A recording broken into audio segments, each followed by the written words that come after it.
Daga mga pasahero nga padulong unta mo trabaho ang nangatanggong tungod walay masakyang PUJ.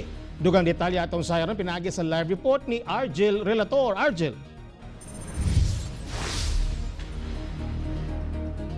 Yes, pipila ka mga trabahante kaganina ang gipiling mo balik na lang sa ilahang mga balay. Sanglit wala gayud sila masakyan nga mga PUJ hinoon. Bisan pa man nga walay kayo mga PUJ nga nagbiyahe kaganina, huot gihapon ang dagan sa trapiko tungod sa kadaghang mga private vehicles nga nagdagan.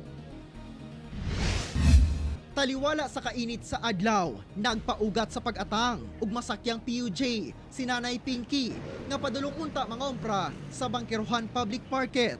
Apan, sobra oras na siyang nagpaabot. Apan wala pagayod kasakay. Ingon sila na jeep, pero katong niagi makasakay man ko kanang mga kuan sidecar. Duharay sakay nyo, wala man ron. Ready na unta magbalik trabaho si Luyen nga suot ang iyang uniforme sa pagbukas sa sab sa department store nga iyang gitrabahuan. Apan late na siya, sanglit wala sab masakyan nga PUJ. Magpaabot lang ko kung wala yung masakyan. Pero taod-taod mo, kaya di na makaya, uli na lang ko. Gani bisan mga trabahante sa City Hall na tanggong sab sama ni Rosalina nga 2 ka oras na nga naghulat. Dunay bus nga libreng sakay, apan sakto na ang seating capacity paglabay. Mas maayo pa kuno kani atong naka-ECQ kay makasakay pa sila og tricycle. Apan karon, gibawal na og balik sa highway. Late na kayo, sir. Nanawag na lang gani ko nga di na lang ko siguro mula so mo ko'y masakyan. Adlawng Lunes ug unang adlaw nga daghan na sa mga establishmento ang nagbalik na silang operasyon. Ingon man opisina sa gobyerno. Alas 9 karong buntaga, daghan gihapon sa mga trabahante ang nag-atang. Sanglit, walay mga PUJ nga nagbiyahe.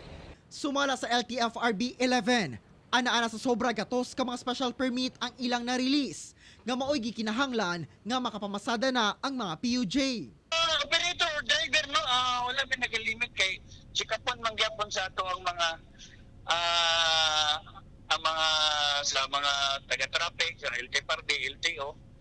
Samtang karong adlaw, balik na sab kabibo ang mga kadalanan sa kadaghan sa mga pribadong sakyanan. Mga kapuso, sakay kita karon sa ato ang crew cab ug ato ginasubay karon ang MacArthur Highway dinhi sa Matina, Davao City. Adlawng Lunes alas 10 karon sa buntago at ipakita kaninyo ang dagan sa trapiko karong buntaga. Sa atong makita no kung sa mga milabay nga adlaw nga naka-ECQ pa ang Davao City, maihap lang ang mga pribadong sakyanan nga nagdagan. Apan karon nga naka-GCQ na, atong makita ang dagan sa trapiko nga huot na gayud tungod sa kadaghan sa mga pribadong sakyanan nga nagdagan. Wala pay labot diha ang mga pampublikong jeepneys or kaning mga PUJs nga wala mibiyahe karong adlaw. Bahad sa Malacañang nga posibleng dunay mga lugar nga ibalik sa ECQ kung mamatikdang walay disiplina ang mga tao.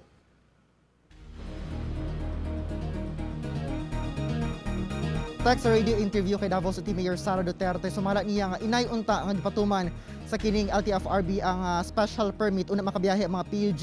Ilahan nilang gideploy ang ilang mga personnel dito sa kadalanan aron mo inspect sa mga PUJ units so napatuman ba og mga social distancing measures sa maong pamaagi mas dali nga makabiyahe ang mga PUJ. Hinuon sumala sa LTFRB nga karon nga duna na sila narilisan og special permit lauman kuno sa mga pasahero nga duna gayoy magbiyahe na nga mga PUJ. Tech. Okay, daghang salamat Argel Relator.